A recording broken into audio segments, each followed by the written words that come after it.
Hello, hello, on est vendredi. J'espère que tu te portes bien. Si tu es ancien, tu connais la chanson. Si tu es nouveau, bienvenue dans Fake Label. N'hésite pas à t'abonner, cliquer sur la cloche de notification pour recevoir nos prochaines vidéos et surtout, partager la vidéo afin que la communauté puisse s'agrandir. Aujourd'hui, nous lisons dans le livre de Matthieu, c'est le Nouveau Testament, le chapitre 13.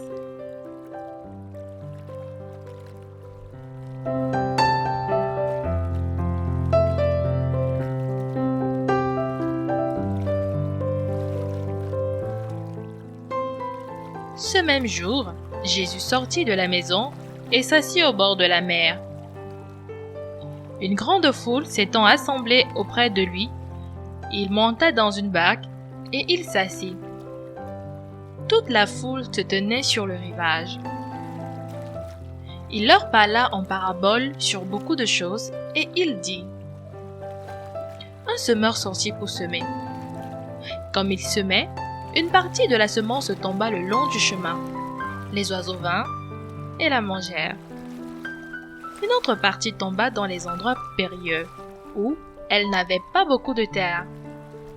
Elle leva aussitôt, parce qu'elle ne trouva pas un sol profond.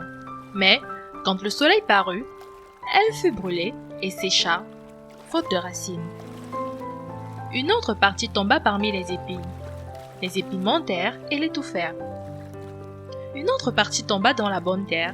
Elle donna du fruit, un grain 100, un autre 60, et un autre 30. Que celui qui a des oreilles pour entendre, entende. Les disciples s'approchèrent et lui dirent : Pourquoi le parles-tu en parabole ? Jésus leur répondit : Parce qu'il vous a été donné de connaître les mystères du royaume des cieux, et que cela ne leur a pas été donné. Car on donnera à celui qui a, et il sera dans l'abondance. Mais à celui qui n'a pas, on ôtera même ce qu'il a. C'est pourquoi je leur parle en parabole, parce qu'en voyant, ils ne voient point, et qu'en entendant, ils n'entendent ni ne comprennent. Et pour eux s'accomplit cette prophétie d'Ésaïe. Vous entendrez de vos oreilles, et vous ne comprendrez point. Vous regarderez vos yeux, et vous ne verrez point. Car le cœur de ce peuple est devenu insensible. Ils ont endurci leurs oreilles, et ils y ont fermé leurs yeux, de peur qu'ils ne voient de leurs yeux, qu'ils n'entendent de leurs oreilles, qu'ils ne comprennent de leur cœur, qu'ils ne se convertissent, et que je ne les guérisse. Mais heureux sont vos yeux, parce qu'ils voient, et vos oreilles, parce qu'elles entendent. Je vous le dis en vérité, beaucoup de prophètes et de justes ont désiré voir ce que vous voyez, et ne l'ont pas vu, entendre ce que vous entendez, et ne l'ont pas entendu. Vous donc, écoutez ce que signifie la parabole du semeur. Lorsqu'un homme écoute la parabole du royaume et ne la comprend pas, le malin vient et enlève ce qui a été semé dans son cœur, et cet homme est celui qui a reçu la semence le long du chemin. Celui qui a reçu la semence dans les endroits périlleux, c'est celui qui entend la parole et la reçoit aussitôt avec joie. Mais il n'y a pas de racine en lui-même. Il manque de persistance, et dès que survient une tribulation ou une persécution à cause de la parole, il y trouve une occasion de chute. Celui qui a reçu la semence parmi les épines, c'est celui qui entend la parole, mais en qui les soucis du siècle et la séduction des richesses étouffent cette parole et la rendent infructueuse. Celui qui a reçu la semence dans la bonne terre, c'est celui qui entend la parole et la comprend. Il porte du fruit, et un grain en donne 100, un autre 60 et un autre 30. Il leur proposa une autre parabole et il dit : Le royaume des cieux est semblable à un homme qui a semé une bonne semence dans son champ. Mais, pendant que les gens dormaient, son ennemi vint, sema de l'ivraie parmi le blé et s'en alla. Lorsque l'herbe eut poussé et donné du fruit, l'ivraie parut aussi. Les serviteurs du maître de la maison vinrent lui dire : Seigneur, n'as-tu pas semé une bonne semence dans ton champ ? D'où vient donc qu'il y a de l'ivraie ? Il leur répondit : C'est un ennemi qui a fait cela. Et les serviteurs lui dirent : veux-tu que nous allions l'arracher? Non, dit-il, de peur qu'en arrachant l'ivraie, vous ne déraciniez en même temps le blé. Laissez croître ensemble l'un et l'autre jusqu'à la moisson, et à l'époque de la moisson, je dirai au moissonneur, arrachez d'abord l'ivraie, et liez-la en gerbes pour la brûler, mais amassez le blé dans mon grenier. Il leur proposa une autre parabole, et il dit, le royaume des cieux est semblable à un grain de sénévé qu'un homme a pris et semé dans son champ.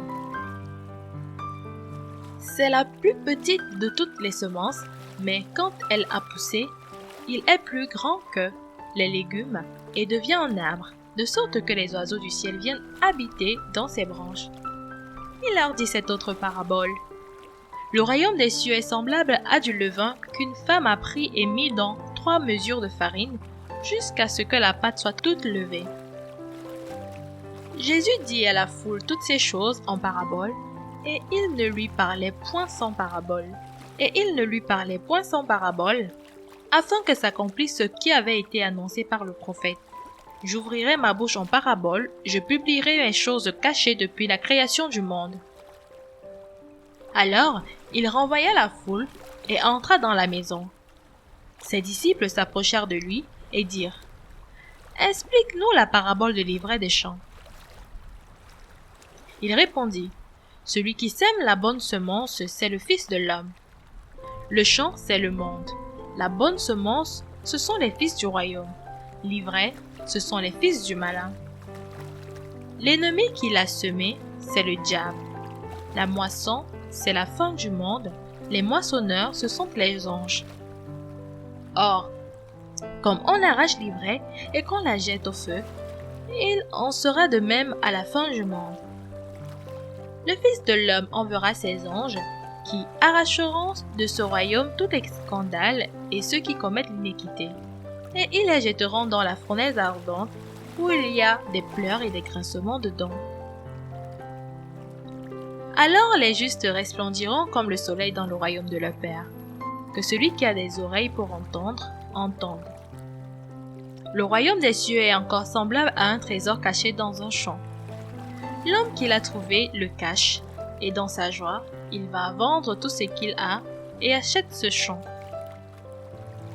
Le royaume des cieux est encore semblable à un marchand qui cherche des belles perles. Il a trouvé une perle de grand prix, et il est allé vendre tout ce qu'il avait et l'a acheté. Le royaume des cieux est encore semblable à un filet jeté dans la mer et ramassant ses poissons de toute espèce.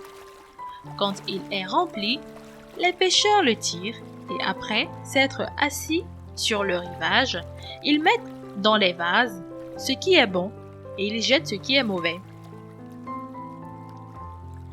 Il en sera de même à la fin du monde. Les anges viendront séparer les méchants d'avec les justes et ils les jetteront dans la fournaise ardente où il y aura des pleurs et des grincements de dents. Avez-vous compris toutes ces choses? Oui, lui répondirent-ils. Et il leur dit, c'est pourquoi tout scribe instruit de ce qui regarde le royaume des cieux et est semblable à un maître de maison qui tire de son trésor des choses nouvelles et des choses anciennes. Lorsque Jésus eut achevé ses paraboles, il partit de là. S'étant rendu dans sa patrie, il enseignait dans la synagogue, de sorte que ceux qui l'entendirent étaient étonnés et disaient « D'où lui viennent cette sagesse et ces miracles? N'est-ce pas le fils du charpentier? N'est-ce pas Marie qui est sa mère?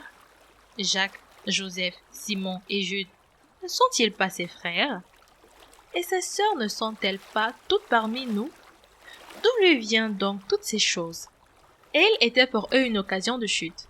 Mais Jésus leur dit, « Un prophète n'est méprisé que dans sa patrie et dans sa maison. » Et il ne fit pas beaucoup de miracles dans ce lieu, à cause de leur incrédulité. Surtout n'oublie pas de t'abonner, cliquez sur la cloche de notification pour recevoir nos prochaines vidéos. Lecture de la Bible audio, lue par Larissa. Dis-moi en commentaire le passage que tu préfères et que nous puissions la méditer ensemble. Que Dieu te bénisse.